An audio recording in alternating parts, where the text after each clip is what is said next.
Hello YouTube, my name is Max. It is a crossover story about how Naruto became a ninja emperor.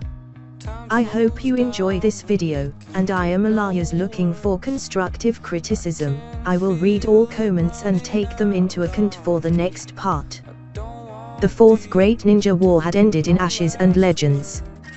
Kaguya Zatsuki was sealed once more, and peace had briefly returned to the elemental nations. But peace, as Naruto Uzumaki had learned, was never permanent. 20 years passed. The Shinobi world had evolved. Cities rose where ruins once stood. Shinobi academies became centers of global learning. Chakra technology advanced beyond imagination, fusing ancient jutsu with modern engineering. At the center of it all was Naruto, the seventh Hokage. But the world had grown too small for him. No longer satisfied with a single continent, Naruto sought to unify humanity under one banner, not for conquest, but to prevent another age of chaos. With the wisdom of the Sage of Six Paths, the strength of every tailed beast, and allies that followed him like gods, he forged a new entity. The Shinobi Empire. He became more than a Hokage. More than a legend. He became the Shinobi Emperor. Under his rule, the elemental nations became a utopia of strength, unity, and balance. Hunger, crime, and war faded. But beyond Earth, new threats stirred. From across galaxies, beings felt the shift in power. One such realm was the underworld, where devils and angels monitored a surge of energy that made even Great Red stir. The leaders of the three time seemed to pause. He glanced around, golden eyes glowing, until they fell on Rias and her group. So these are the devils, he muttered, folding his arms. A figure appeared beside him, his Rinnegan spinning. Sasuke, Naruto said calmly, analyze the ley lines. This realm has strange energy signatures. Sasuke nodded, and his Sharingan glowed. Their power is fractured, three systems, competing for dominance: divine, demonic, and draconic. Primitive compared to chakra. Rias finally stood. Her power flared. You trespass on our land. State your name and purpose. Naruto's gaze met hers. I am Naruto Uzumaki, Shinobi Emperor of the Elemental Nations. I have come not to conquer, but to unify. Kneel, or be made to. Isia gulped. I think we're screwed. Chapter 2, Hunter Shadows and Forbidden Lands. Far away, in a universe brimming with unknowns, a different kind of tension gripped the land, the Dark Continent. Beyond its shores, even the Chimera ants were considered footnotes in an encyclopedia of nightmares. Gun freaks, taller now, more composed, yet still with that fire in his eyes, walked side by side with Killua Zoldyck, who had his hands behind his head, bored. So what are we looking for again? Killua asked. Chairman Cheadle picked up some weird readings. It's not Nin. It's something else. Just as he said it, the jungle erupted in a flash of blue lightning. Trees bent, space cracked. A swirling tear in the sky opened, and from it stepped a cloaked shinobi wearing a black robe with red cloud patterns. The man spoke. You're trespassing on a world soon to be protected. The Shinobi Empire is expanding. Killua's eyes narrowed. I hate when people talk like that. Gun stepped forward, his aura flaring. Who are you? The Shinobi removed his hood, revealing a Jonin from the hidden leaf, scarred, disciplined, and clearly elite.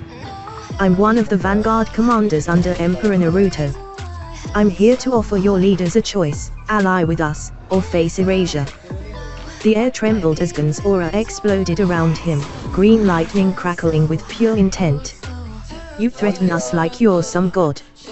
I fought kings and monsters. You're just another man in a cloak.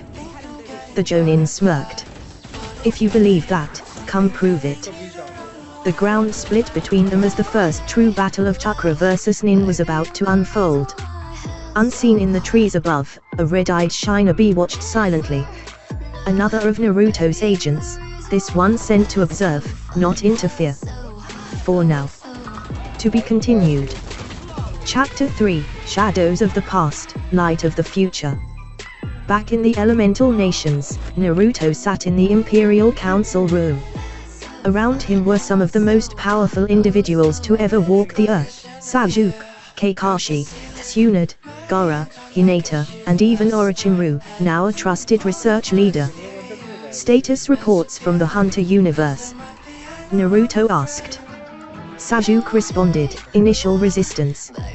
Nin users are powerful, but unstructured. They are being scouted. Gun and Killua have encountered one of our Jonin. Orochimaru leaned forward. Their genetic potential is astounding. If Nin could be hybridized with chakra, we could create a new class of shinobi. Naruto nodded. Proceed with caution. We unite, not destroy. Make that clear. He turned toward a glowing map showing dozens of universes. Next, I want to reach out to the Shinto Pantheon and the Dragon Realms. Hinata, ever calm, placed her hand on Naruto's shoulder. You carry the world's weight alone again. Let us help. Naruto smiled, grateful. This isn't about war. It's about legacy. I want a multiverse where our children never know fear. Suddenly, an alarm flared. Karen Uzumaki burst into the room. Emperor. A dimensional rift just opened, in the Bleach universe. A spiritual force stronger than even Kurama has emerged. Naruto stood. Chapter 4, Clash in the Soul Society. The skies above the Soul Society split open, not from a hollow attack, nor the work of Quincy or Arrancar. No, this was something far older, far heavier. Chakra, raw and unfamiliar, spilled into a world ruled by Riishi.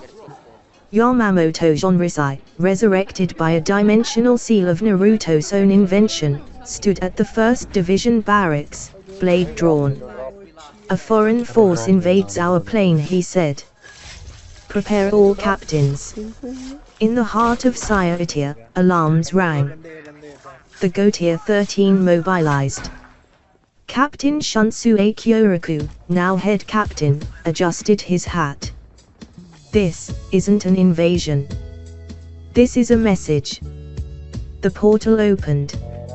From it emerged Naruto, Sasuke, and a contingent of elite shinobi, cloaked in chakra armor, silent as shadows.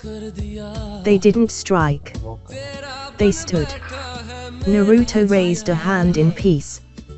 I am Naruto Uzumaki, Shinobi Emperor of the Unified Nations. I come not for battle, but to extend our vision of balance to the spiritual realms.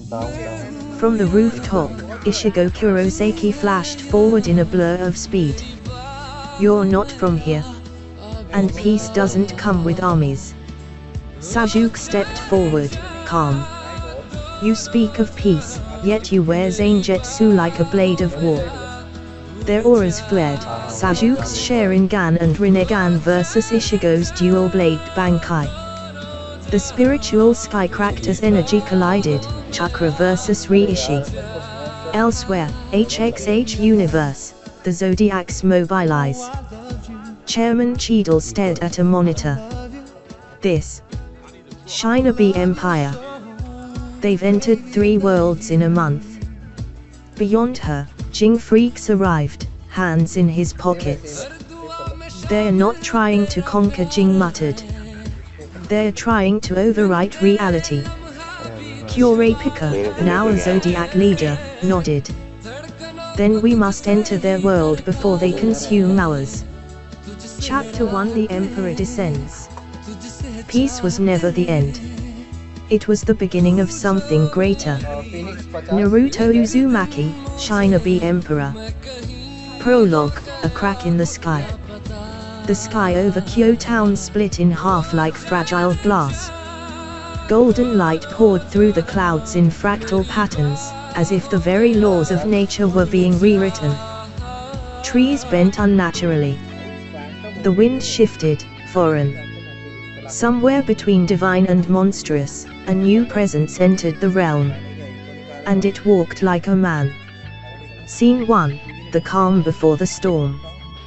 Kyo Academy, late morning. Occult Research Club room. Isia Hyauda was, as usual, ogling passing girls from the second floor window with a lecher's gleam in his eye. Keno-san, I swear the transfer girl from class 2B just did a full leg stretch. It was art. Keno, unfazed, poured another cup of tea with a smile that didn't reach her eyes. You're incorrigible, Isia-kun. But at least you're consistent. Rias Gremory, heir to the Gremory clan and devil of elegance and strength, sipped her tea with a sigh. We haven't had a major incident in weeks. It's almost too quiet. As if fate itself heard her, a sudden pulse reverberated through the ground.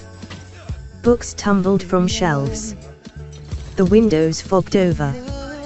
The sky outside twisted into unnatural hues, reds and golds and black. Isia leapt back. Tell me that wasn't just me. A portal split the air above the school courtyard, clean, deliberate, and humming with a power none of them recognized. Seconds later, magical circles flared. Sirzex Lucifer, Azazel, and Michael appeared in the room in a simultaneous burst of light and shadow. Even Valley, the aloof white dragon emperor, followed, his expression unusually serious. Rias stood up, eyes wide. Brother. What's going on? Sirzek's voice was grim. A force has arrived, not of angel, nor devil, nor dragon. He does not ask for entry. He opens the door and walks through. Scene 2, the arrival. The rift expanded. From it descended a being clad in black armor inlaid with golden chakra seals that pulsed like a second heartbeat. Each step cracked the stone below. His presence didn't just emit pressure, it rewrote the air itself. Naruto Uzumaki, Emperor of the Shinobi Empire. His hair was longer now, swept back and woven with strands of glowing chakra threads. His eyes were no longer simple pools of blue. They swirled with patterns of the Six Paths Sage Mode, fused with the Rinnegan, enhanced further by foreign godly seals. Time seemed to bend around him. Behind him stepped Sajuka Chiha, his eternal Mangeki shimmering with new hues, infused with dimensional energy from ancient Otsutsuki relics. And behind him, a line of elite Shinobi. Anbu. Jonin. Sages. Naruto looked around, tilting his head. This world is strange. Power divided into three, devils, angels, dragons. Unstable. Dangerous. A pulse of his chakra surged outward. In that moment, every barrier spell around Kyo snapped like twigs. From the rooftop, Rias Gremory hovered midair, her devil wings outstretched. Below, the Gremory peerage assembled, Akeno, Kiba, Koneko, and Isia. Valley hovered nearby, already in partial dragon drive form. Sirzex landed beside his sister, armored and burning with Lucifer-class aura. State your name and intent. He commanded. Naruto raised his hand and answered simply. I am Naruto Uzumaki. Shinobi Emperor of the Unified Elemental Nations. I come not for conquest, but for integration. He paused. But if you resist, I will conquer. Scene 3, Diplomacy and Provocation. Michael, leader of the angels, floated forward, wings spread. You cannot impose peace on free will. Naruto studied him. Peace is not the absence of chaos. It is the control of it. Azazel folded his arms. And who gave you the right to decide that? Naruto turned slightly. No one. That's why I earned it. Akeno felt a tingle run through her bones, his chakra was alive. as though a sentient ocean. Even great red stirred far above, slumber broken. Suddenly, Valley darted forward, white lightning trailing. You speak of unification, but all I see is a tyrant wrapped in noble words. He struck. Or tried to. Naruto didn't move. Space folded. Valley's attack passed through a collapsed vector of time-space, landing in a crater yards away. Sasuke raised an eyebrow. You tried to hit him with dragon force. Bold. Valley coughed smoke, smiling. Guess I'll need to try harder. Scene 4, Isaiah's awakening. Isaiah clenched his fists. Drake, the Red Dragon Emperor's voice echoed in his mind. Boy, this man is beyond gods. Even Albion and I would hesitate. But, you must grow. Isaiah's armor activated, boosted gear scale mail forming around him in crimson glory. I don't care if he's a god. If he threatens Rias, I'll fight him. He launched forward. Sasuke vanished. Clash. A single sweep of Sasuke's sword knocked Isaiah out of the sky, spinning him down hard. Rias caught him midair, her face stricken with fury and concern. Naruto's voice cut through the chaos.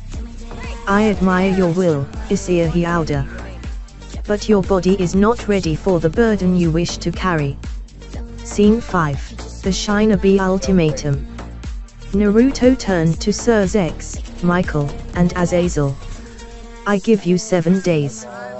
7 days to decide, join the Shinobi Empire, unify your realms under our council, or prepare for forced integration. Within a decade, there will be no separation of worlds. No devils, angels, humans. Only Shinobi. He raised his hand. A beacon of pure chakra ignited in the sky, forming the Shinobi sigil, the symbol of the Empire. Across dimensions, it echoed.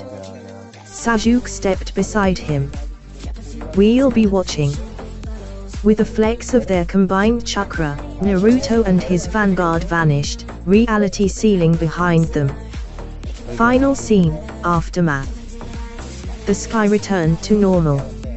Sasuke floated, silent, his brow furrowed. Michael crossed his arms. He's not evil. But he's not right. Azazel sighed. He believes he's saving everyone. That's the most dangerous kind of savior. Rias cradled Isaiah, still unconscious, and looked to the sky.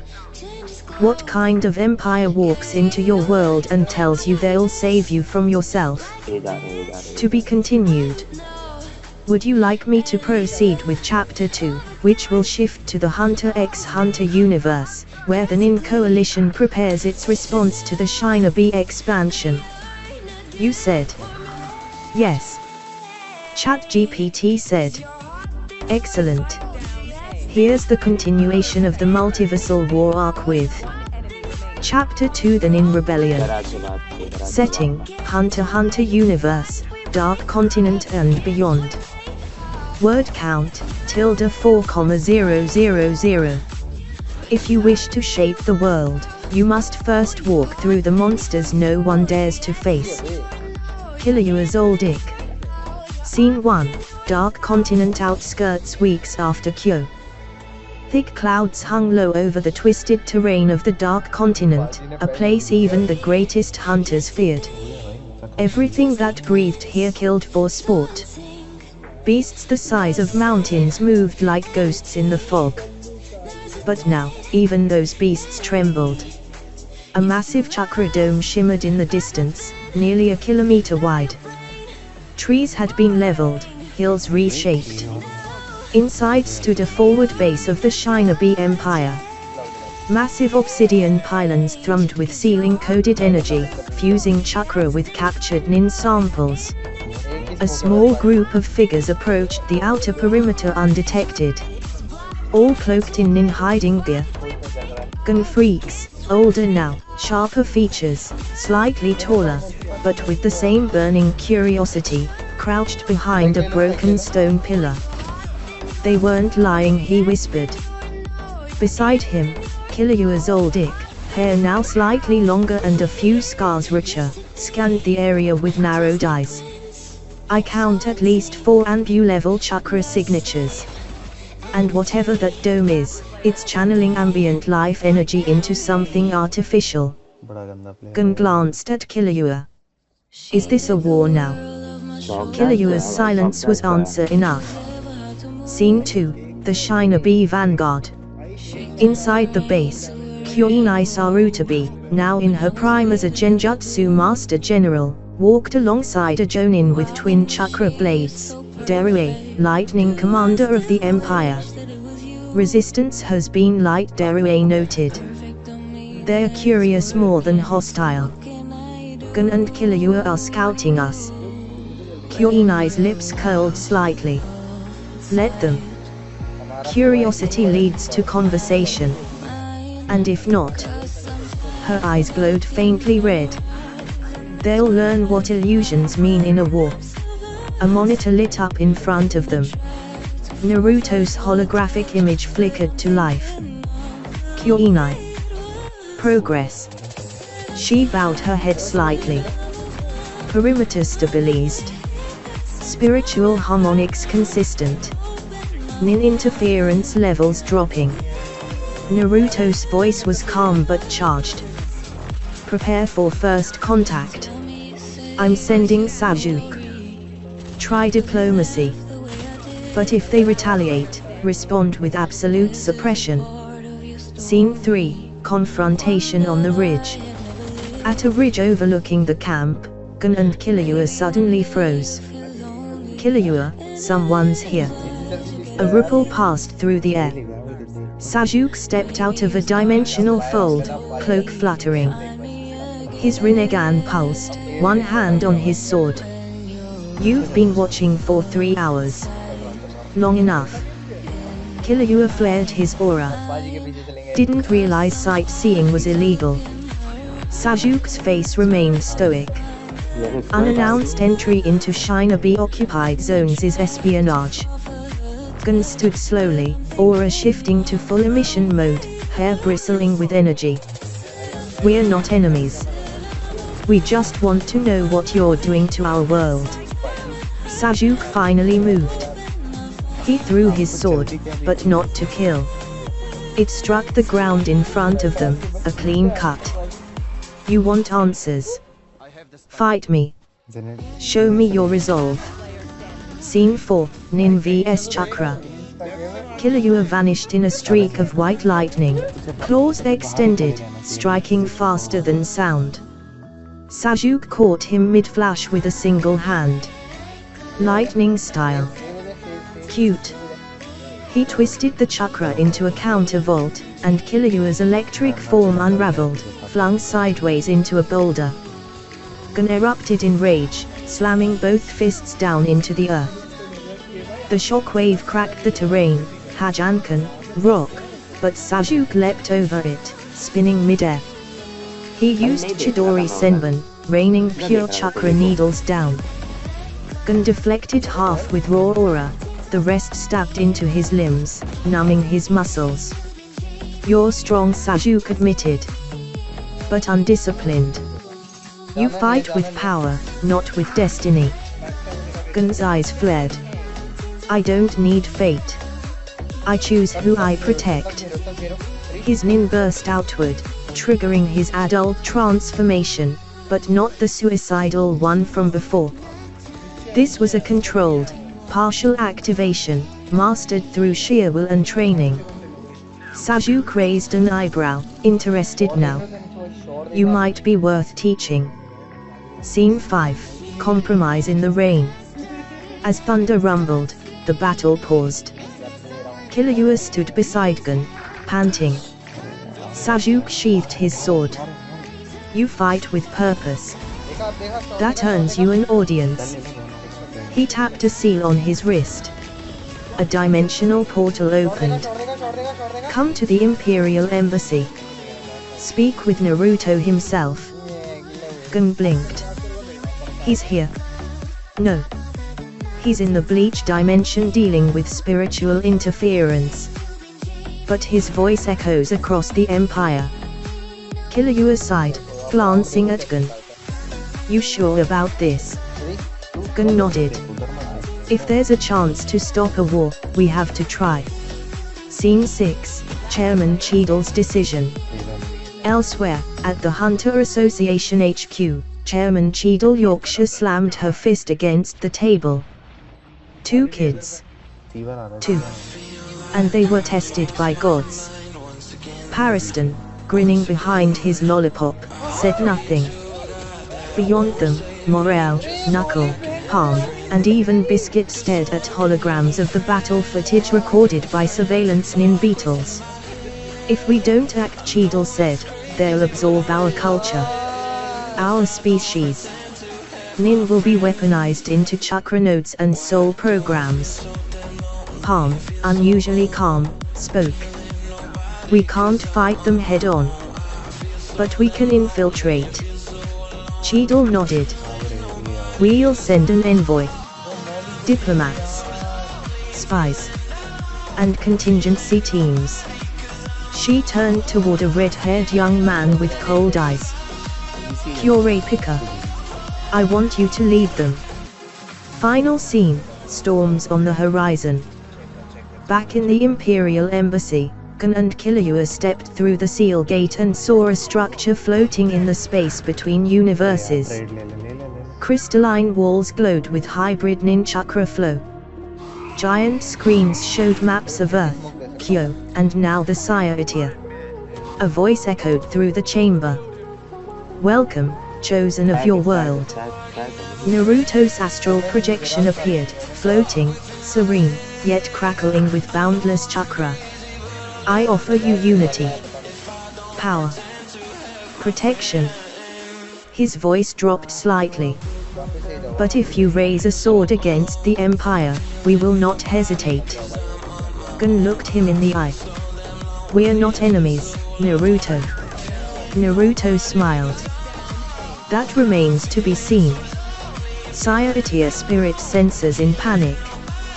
The Soul Society had not known war for centuries, not since the 1,000-year Blood War. Peace had reigned, hollow activity had dropped, and the balance of souls was steady. But today, the sky fractured. A brilliant spiral of golden and violet chakra split open above the Sciatia, bathing the white towers in foreign light. Tier 13's sensors exploded with unquantifiable energy signatures. In the 1st Division barracks, Captain Shunsue Kirikou stood calmly as alarms screamed.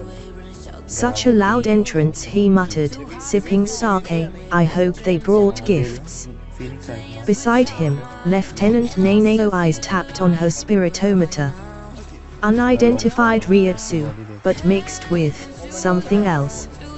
It's disrupting the Dangai and Garganta.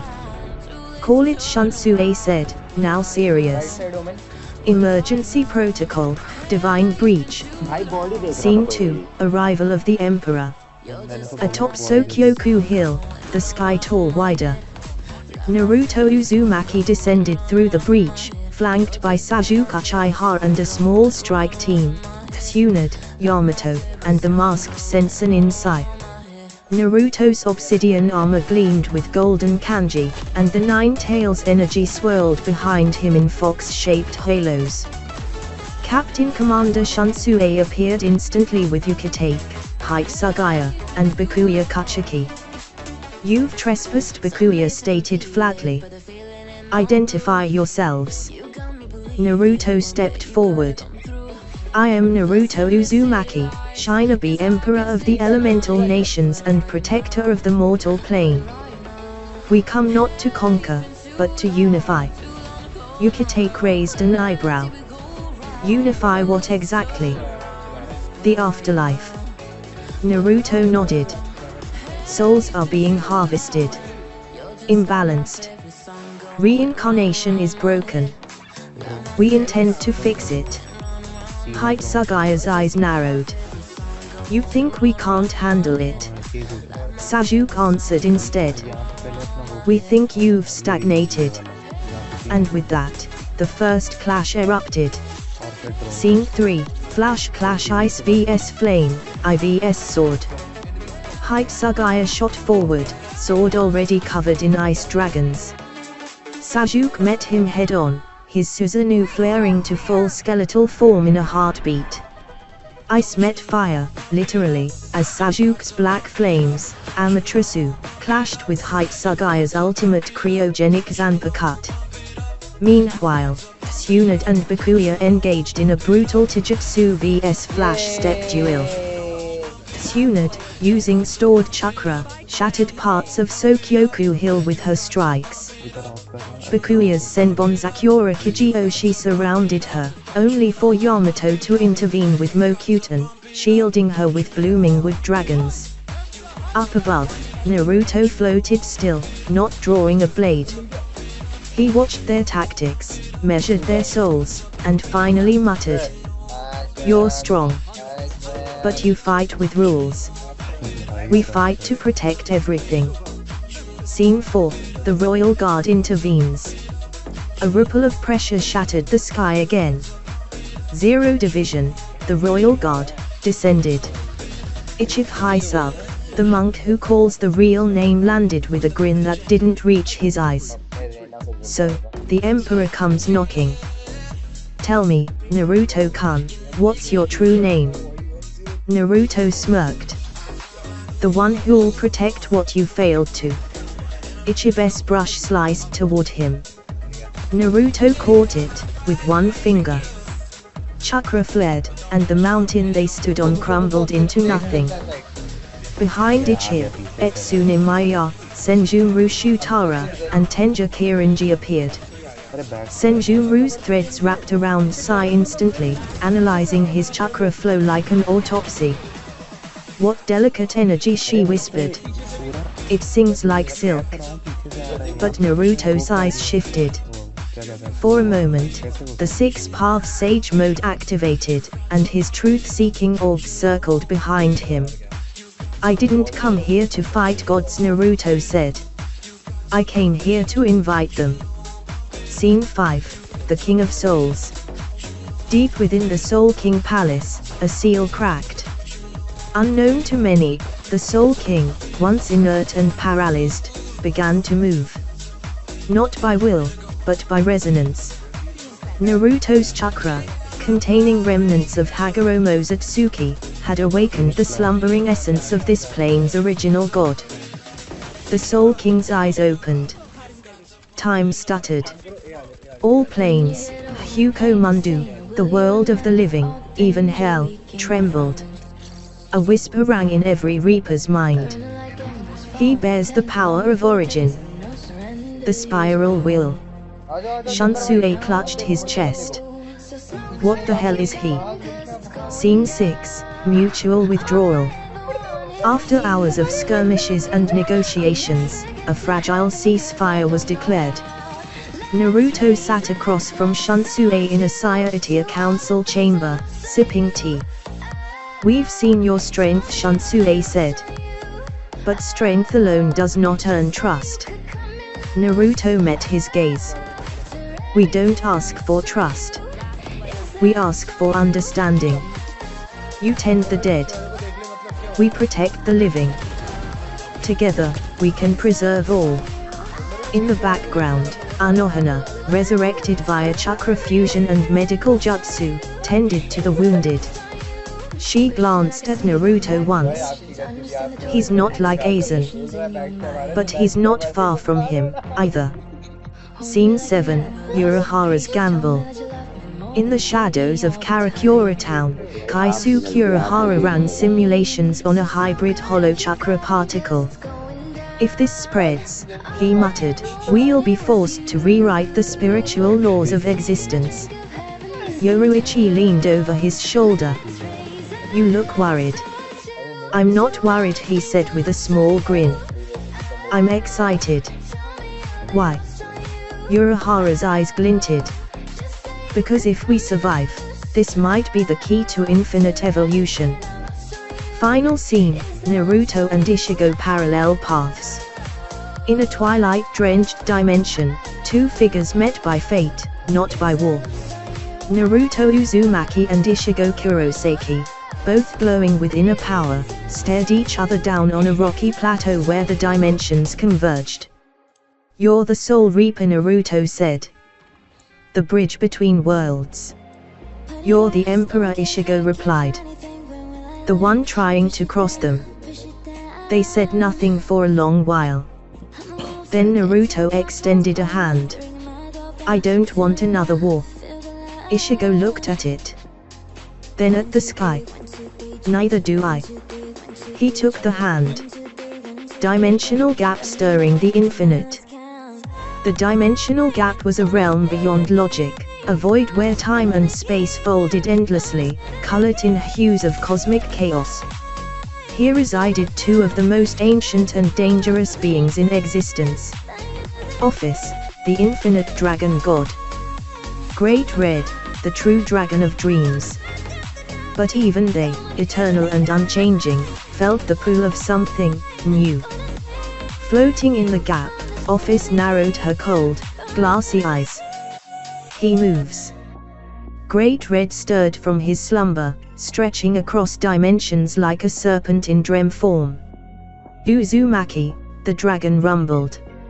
"A mortal dares walk the thread of infinite possibility." From behind the mists of the gap, a rift formed, chakra and dimensional energy spiraling together.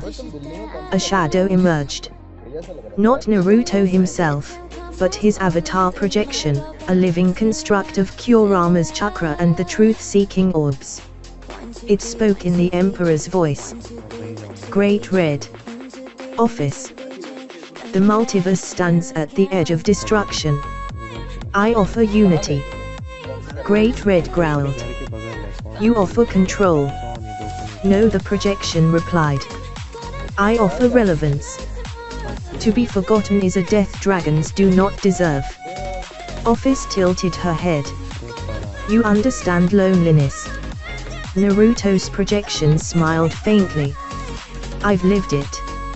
Scene 2, Kyo Town. Preparation of the Devil Kings. Back on Earth, the underworld buzzed with activity. At Gremory territory, the remaining Devil Kings gathered in an emergency summit. Serzex Lucifer, Seraphal Leviathan, Ajuka Beelzebub, and Falbium Asmodeus. Serzex paced restlessly. The Bleach Realm reported a ceasefire, but not an alliance. "Naruto will come here next, fully." Ajuka tapped through his holograms. "We can't gauge his true power. He's not a devil, angel, or god. He's something entirely foreign." Seraphal pouted but was serious. "Do we fight him?" "No," Serzex said firmly. "We survive him." Suddenly, a surge of power filled the room. Rias Gremory entered, accompanied by Akeno, Kiba, Zenobia, Aisha, and a very nervous Isia Hiauda. "You called?" Rias asked, eyes narrowed. Serzex turned to his sister. "Rias. We need to prepare Kyo as a neutral ground. If we can't defeat the Shinobi Empire, maybe we can make them see our world's value." Isia looked confused. "Wait, is this Naruto guy gonna destroy everything?" "No," Ajuka answered. "He's going to judge everything." Scene 3, Naruto's full arrival. The sky above Kyo split again, but this time, no rift. Instead, the sky itself bent, like glass melting. Naruto Uzumaki appeared atop the tallest building, not as a projection, but in full power. His presence made devils, angels, and dragons feel small. Behind him hovered a glowing chakra construct resembling the Shinju tree, only mobile, alive, and imbued with sentience. This was his world pillar, a beacon stabilizing the multiversal bridge. He raised a hand, and chakra flowed like rivers across ley lines, merging with the underworld, earth, and heaven's gates. Rias appeared on a rooftop opposite him, flanked by Sana and Serorg. "This is our world," she said. "You're not a god here." Naruto gave her a warm smile. "I'm not a god anywhere. Just a man trying to stop the end of all things." A voice echoed across the realm. "Then speak to the dragons." Office appeared in her lowly form beside Naruto. "I have chosen neutrality," she said. "But I will not stop those who challenge you." Moments later, the sky cracked open. Great Red descended. Scene 4, Battle for Recognition, Naruto vs Great Red. The true Red Dragon did not waste time. He dove from the sky, his body a meteor of pure chaos energy. Naruto met him in the air, no jutsu, no weapons, just chakra-enhanced taijutsu and raw willpower. Their clash shook multiple dimensions. Shockwaves erased mountains. The underworld's barrier shattered. Valley and Azazel watched from afar as Naruto entered Baryoyan mode, his hair ablaze with golden light, his lifespan draining second by second for infinite power. But this time, he was connected to every tailed beast. "This is beyond Baryoyan mode," Azazel whispered. "He's tapped into the essence of all life." After hours of combat, Naruto landed atop Great Red's back and whispered, "I don't want to kill you." Great Red exhaled a steaming breath and laughed. "Then don't. You've earned my respect, Shinobi King." Scene 5, The Pact of the Dragons. Later, in the newly formed multiversal citadel floating above Kyo, a pact was signed. Naruto, Office, Great Red, Surzex, and even Azazel placed seals of alliance on a single artifact, the Sigil of Worlds. Its purpose, to regulate interdimensional migration and empower defense against what Naruto called the looming storm. When Rias asked what that meant, Naruto simply said, "There's something worse than gods. Something that devours existence. And it's coming." Scene 6, Interlude, The Storm Awakens. In a plane outside time, beyond even Kaguya's ancient knowledge, a pair of eyes opened, not Rinnegan, not Mangeki, but something older. A voice, deep and thunderous, spoke to an unseen army of shadows. "The Shinobi seeks balance. But balance is stagnation.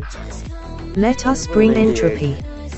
Dark gods, banished entities, and beings lost to time stirred." The final war had not begun. But it was close. Shinobi outpost, edge of the known world. On the outer edge of the Dark Continent, a towering fortress had risen, half chakra-forged stone, half nin-infused metal. This was Outpost Tenma, the Shinobi Empire's forward base for interdimensional defense in the Hunter x Hunter universe. Inside the command chamber, Tumrai, now General of the Wind Legion, stood before a glowing map of the sector. Flashes of red indicated energy surges, unnatural, ancient, and untraceable. "Another flare?" she asked. "Third in 24 hours," replied a Jnin analyst. "Nin signatures disrupted. No known origin. Possible, divine." Tumrai frowned. "We've already faced dragons and devils. I'm not eager for gods." A voice echoed from behind. "Too late." The air shimmered, and Gun Freaks entered with Killua at his side. Both were clad in reinforced Shinobi-style gear, gifted by Naruto himself after their induction into the Imperial Peace Guard. "They're coming," Gun said, face grim. "And they're not from here." Scene 2, The Abyssal Gate Awakens. Miles beyond, at the heart of the Sea of Death, a structure long buried beneath toxic mists cracked open. The Abyssal Gate, an obsidian archway that predated even the Dark Continent's myths, glowed with purple-black energy. Runes ignited, pulsing with entropy. From its mouth spilled shadowy entities, distorted, void-born things that twisted reality. Behind them walked a humanoid figure, tall, robed in writhing smoke, eyes glowing like twin stars. This was Noxurian, the god of unmaking. Not born of nin, chakra, or demonic faith, Noxurian was something else. A living singularity, exiled beyond the walls of creation. He lifted a single finger, and an entire jungle continent decayed to dust. Scene 3, Naruto's arrival. Imperial strike team assembles. Alarms screamed at Outpost Tenma. Priority 1 alert, a Chunin shouted. The abyssal gate is open. Class X threat confirmed. No chakra signature, pure entropy. Tumrai activated her fan. Prepare all squads for deployment. A rift split the sky. From it emerged Naruto Uzumaki, flanked by an elite strike force. Sasuke Uchiha, now wielding the entropic Rinnegan, a result of studying cursed artifacts in the Bleach universe.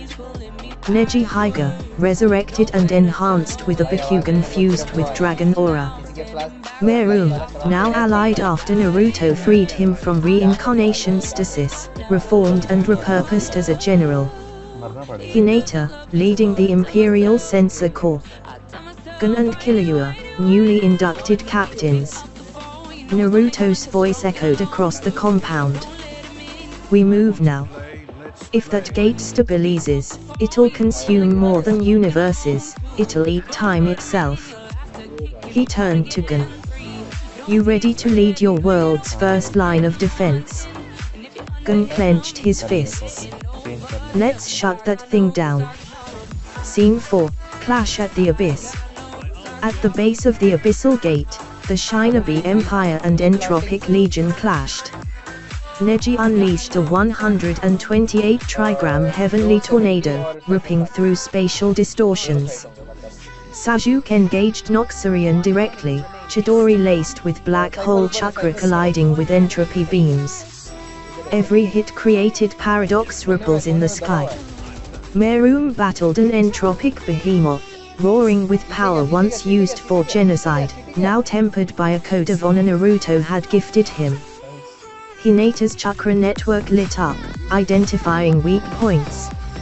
Naruto faced the gate itself. He channeled the six-path Sage Mode, Baroyan Fusion, and the memory of the 10 tails, a forbidden jutsu that let him embody all tailed beasts at once without dying. Noxurian, he roared. You came here to devour, but I am the will of the Shinobi. He slammed his palm into the gate. Time fractured. Scene 5, Time split duel. Naruto vs Noxurian. Inside the gate, reality twisted. Naruto and Noxurian fought across timelines. In one timeline, Naruto was still a genin. In another, he had died at the Fourth War. In another still, he ruled over a galaxy-spanning peace. All these Narutos fought Noxurian simultaneously. And all merged into one final blow, a temporal Rasengan fueled by infinite futures. It struck Noxurian in the chest, carving through the god's soul. The abyssal gate shattered. Scene 6, Aftermath. The Pact of Two Worlds. With the gate sealed, the Entropic Legion dissolved. Noxurian's essence fell into stasis, sealed inside a dimension created by Kurama's tales. Back at Outpost Tenma, celebrations broke out, but Naruto's expression remained stern. This was just a scout. There are others, worse. We need more allies. He turned to Gon and Killua. I want your world integrated. Not as a colony, as a sovereign ally of the Shinobi Empire. Gon smiled. You've got my word. Killua shrugged. So long as I don't have to wear that ridiculous forehead protector. Naruto laughed. Deal. Scene 7, Interlude. The Eyes Beyond Time. In a place outside the known multiverse, Zeno's old Dick stood before a mirror that reflected not his image, but a shattered wheel. Behind him was a being cloaked in shadow, a woman with long black hair, eyes like black suns. "Kaguya's seal weakens," she said. "And you have aligned with her killer." Zeno turned slowly. "I've lived too long to pick sides. But I will say this. I respect power that brings peace." The woman's smile was unsettling. "Then you'll soon need to choose, peace, or survival. Peace is a lie told by exhausted warriors. But fire tells the truth."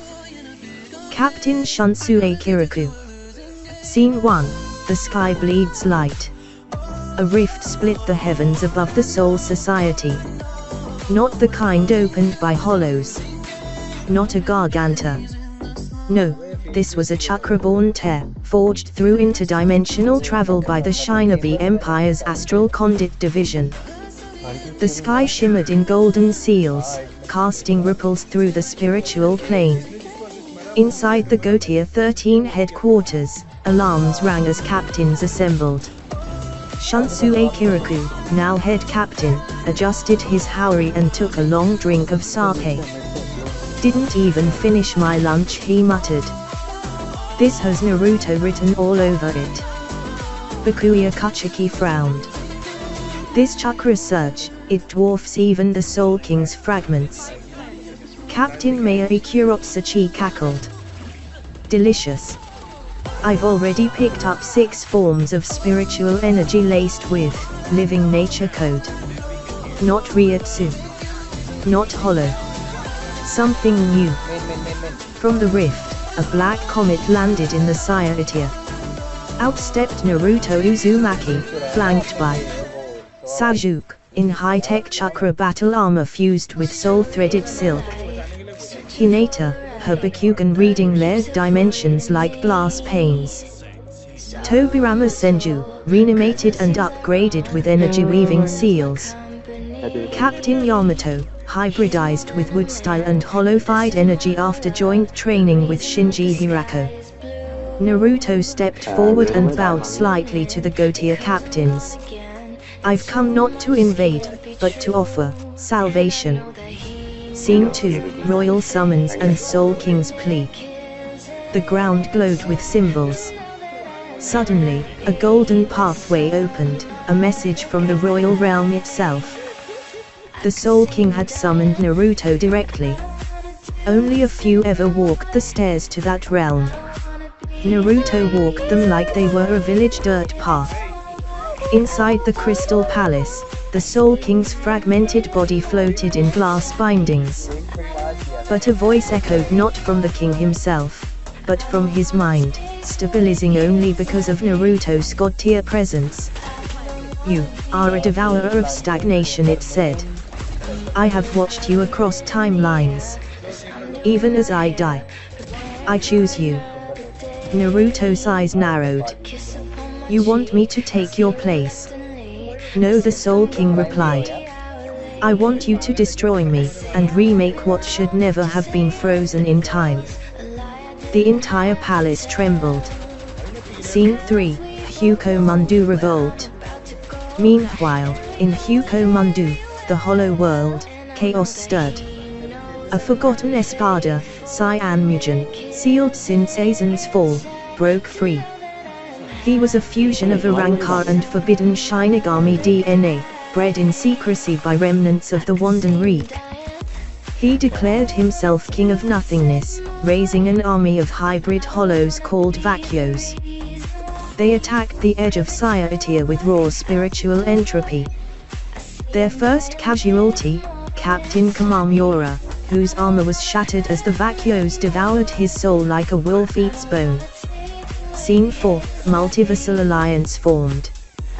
Back in the Saiyatia, with the news of the Hollow Revolt, Naruto addressed the Gotia 13 and Central 46. "You've protected this world with outdated laws and fear," Naruto said. "But fear is a poor wall against the void between worlds." He raised a scroll. This is a unification contract. Your realm remains sovereign, but gains Chakra Soul fusion technology, multiversal defense, and trade access to 3 universes. Bakuya scoffed. And if we refuse? Sajuk stepped forward, his Rinnegan warping space behind him. Then Huko Mundu eats you before you finish deciding. Captain Anohana, reborn as her brutal self, smiled softly. I vote yes. So did the rest. Scene 5, The Siege of Sandstone Bastion. A massive hollow fortress had emerged in Huko Mundu, Sandstone Bastion, led by Cyan Mugen. It fed on forgotten souls, twisting them into weapons. Naruto led the assault himself, alongside Ishigo Kuroseki, fully powered and now trained in advanced Chakra Soul synergy. Renji Abarai, wielding a Bankai imbued with Sage Art, Earth style. Neji Hyga, his Bakugan evolved into Tensagan, granting celestial level perception. Gun and Killua, sent by the Hunter Association as multiversal envoys. The battle began with Ishigo and Naruto diving through a Garganta with Sajuk's portal anchoring it. Cyan Mugen met them atop the bastion, wings of obsidian spirit fire spread wide. You came all this way, for death. Naruto formed the 6 Paths Raisin Shuriken, laced with spiritual particles. No. I came for order. Scene 6, Final Clash Emperor vs King of Nothing. The sky above Huko Mundu turned black as Naruto and Cyan Mugen clashed. Mugen's blade could erase abilities with each swing, he called it the Sword of Unmaking. But Naruto fought with the memories of entire worlds. Every move was perfect. As Mugen struck, Naruto unleashed a technique he'd only theorized. Chakra Kido Synthesis, Truth-Sealing Rasengan. It tore through dimensions. The bastion shattered. Cyan Mugen screamed as he was locked inside a seal orb, along with his army, bound for a dimensional vault deeper than the abyss. Scene 7, The Reforging. After the battle, Naruto stood in the Soul King's chamber once more. He didn't take the throne. Instead, he rewrote the Soul King's spiritual laws using Chakra Seal runes, stabilizing the universes without centralized divine control. The world adjusted. Balance returned. Ishigo nodded to him. You're not just the Shinobi Emperor anymore. Naruto grinned. Call me the Architect. Thank you for watching till the end. This is it for this part. See you next time.